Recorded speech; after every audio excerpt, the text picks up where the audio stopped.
Hey guys, welcome back to another video, and in today's video we are doing the Shrine of Secrets review for the 6th of January 2021. It is finally the new year and hopefully we're going to make it a good one. I'm going to start trying to do more actual Dead by Daylight videos now. I'm going to start trying to remember to record background footage so I can actually get some videos out on topics that are relevant. I'm going to try and live stream more because we're in lockdown at the moment and there's not much else to do other than schoolwork, and I will also be trying to tweet more than just the links to these videos. So yeah, we're gonna just see how that goes. I hope so, but like I said, my Twitter is @braving, so you can go follow that and keep up to date. And this is the series in Dead by Daylight where we go over the Shrine of Secrets. There are 2 killer perks and 2 survivor perks. We go over what they do, how they work, how they change as the perk tiers up, and what characters they come with. And at the end, I will give my thoughts on which ones you should buy with iridescent shards, which is the point of the shrine. But I will not always recommend perks. And also, this is just my opinion. I don't have every perk in the game. I have not played with every perk in the game, and I've not played against every perk in the game. So I'm just using my vast knowledge of the game mechanics and just like the different roles and everything like that, and how perks work, and just seeing if they actually help in any situations, you know, for both roles, that is. So please don't think this is like you have to agree with me. You can feel free to disagree with me. It's just my opinion. This is just to help kind of sway your choice. But like I said, sometimes I won't recommend you buy any, because sometimes I'll be like, it's a really good perk, but it's with a free character, so you might as well just put the blood points on them just a little bit. Or if it's like just if a character has one really good perk that's in the shrine, I'd say buy that perk, so you don't have to buy the character for their other bad perks. You just get their good one right away, you know. I think that's everything now, so we're going to get started. This shrine isn't great though. The first one of the year is not that great, so we're going to get started. First of all, we have Beast of Prey.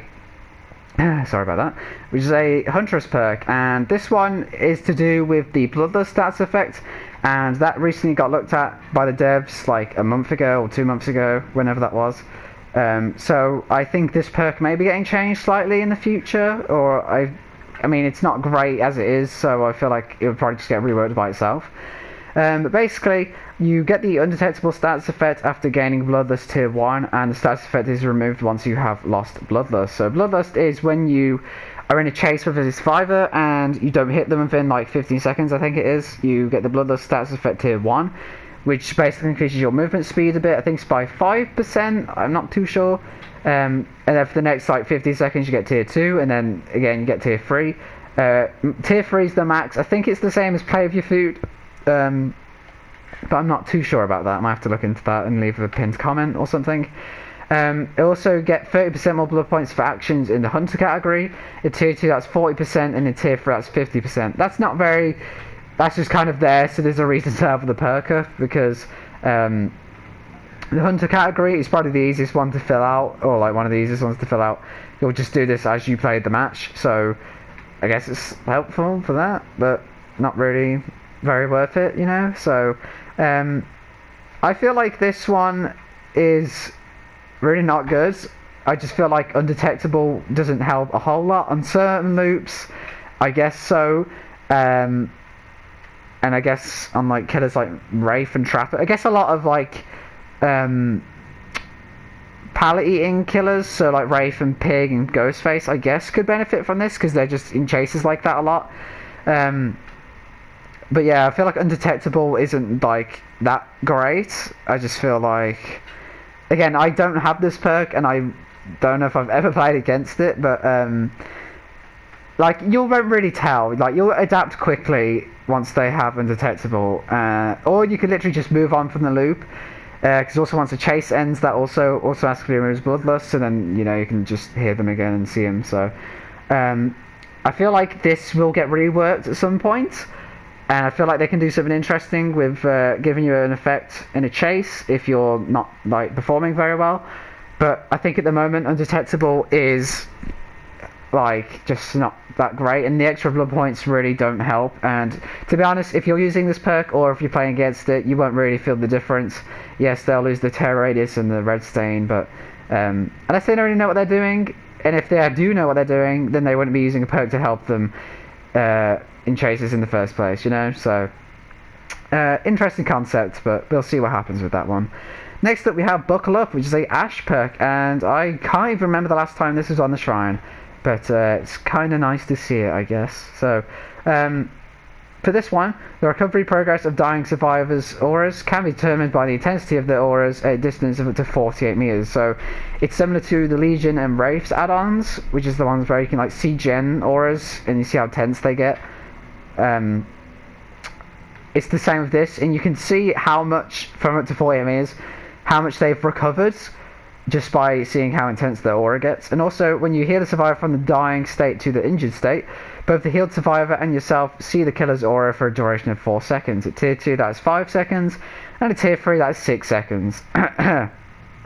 This is one of those perks like Babysitter and Breakdown, where like, and also like Better Together, where like the main effect of the perk is like the main part, and then they have to add like an extra part on, so there's a reason to level the perk up, if that makes sense. Like, they literally could have just had this as the recovery thing, but obviously there has to be a reason to level up from tier 1, tier 2 and tier 3, so they just add that random seeing the killer's aura thing, which is the same thing as Breakdown, which has, so when you get rescued you just randomly see the killer's aura for a bit, and same Better Together, you see teammates' auras for like 10 seconds, so it's just kind of there, so it's like, yeah, level the perk up, even though it doesn't really do much.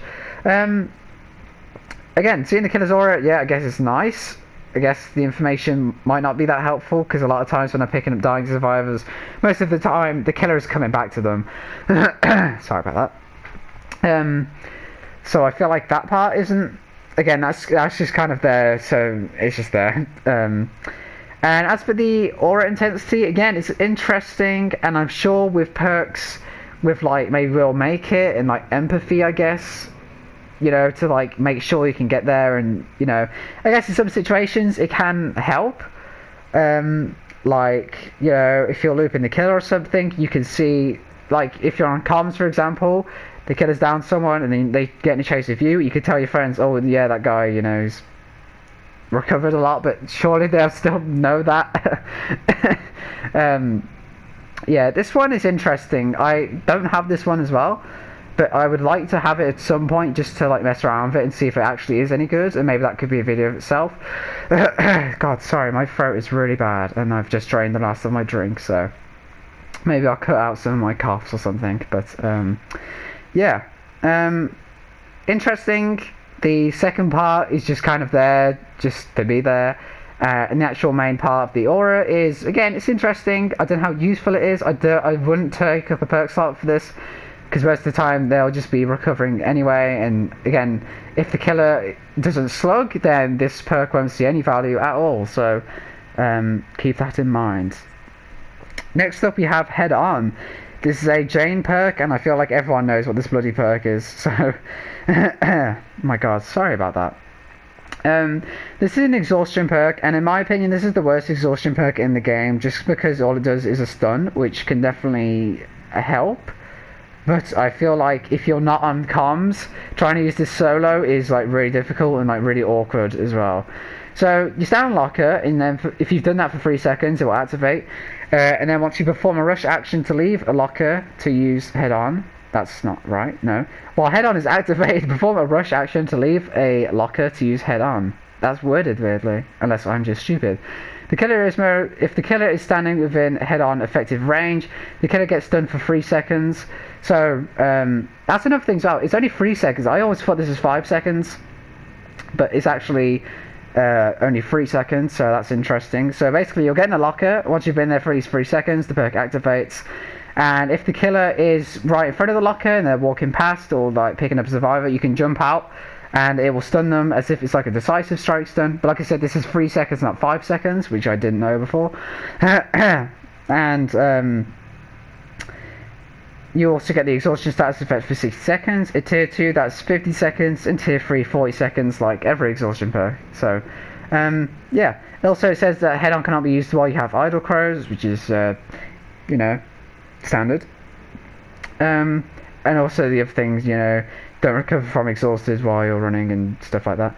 So again, I would say this is the worst exhaustion perk in the game because all it does is a 3-second stun. The other ones help give advantages like speed boosts and things like that. This one will just stun the killer, give him a bit of a headache for a minute, and then like, you know. And also, again, 3 seconds really isn't enough to get much distance. So I feel like this won't really help. But again, I feel like you really have to be on Survivor Friends for this to work properly and to get the proper value. Trying to use it in solo queue, I have tried to use it in solo queue before, and it is really awkward because you just have to, like, you know, because if you're with friends, then obviously they can just lead the killer by your locker, and then, you know, and also again, you can time this with if they're picking up a survivor. If you time it right, you can stun them and make them drop that survivor and get a rescue, so that's good. But just things like that you have to keep in mind. I really don't use this perk at all because I don't have any friends to play this game with, so yeah, this one just sits there. I'm just there, so I was like, yeah, I have head on, you know.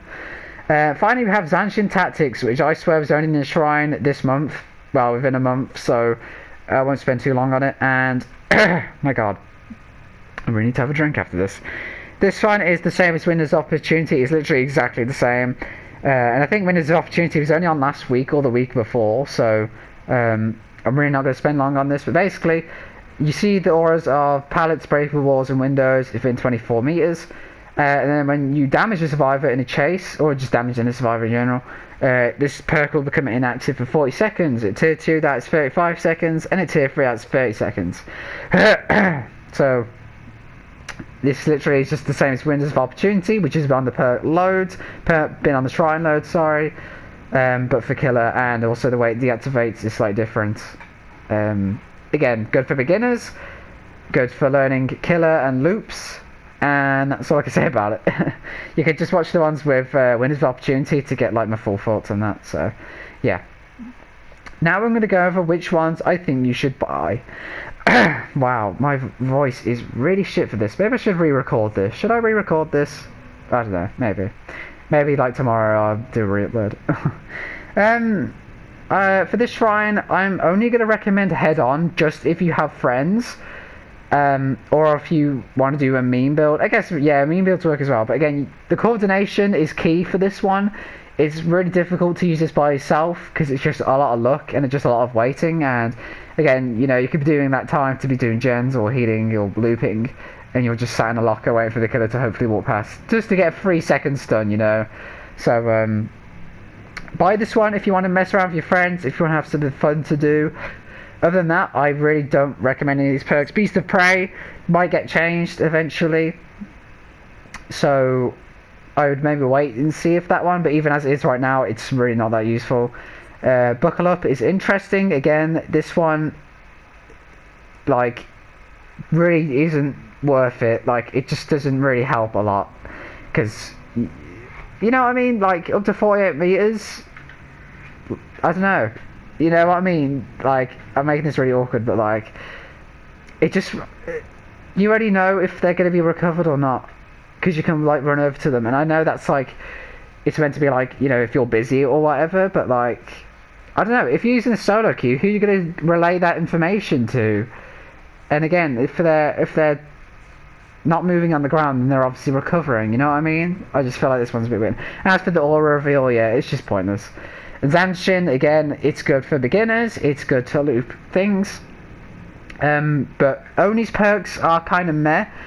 I wouldn't recommend really buying any of his, maybe Nemesis, but I really wouldn't use 2,000 shards to get this. I just would, like, might as well wait till you buy Oni eventually, and just get that as a teachable, so. Head On is the only one I'm going to recommend, but even that's a bit of a stretch, so I'd say mainly wait till next week, but you can get this one, and of course you can get any of these you want. It's just my opinion, you know. So guys, that's going to do it for this video. I hope you enjoyed. I've really got to vlog off now because my throat is absolutely killing, so sorry about the audio quality for this. A lot of coughing, haven't got the C word or anything. My throat is really burning and my drink is empty, so guys, that's going to do it for me. I hope you enjoyed, and I'll see you in the next one.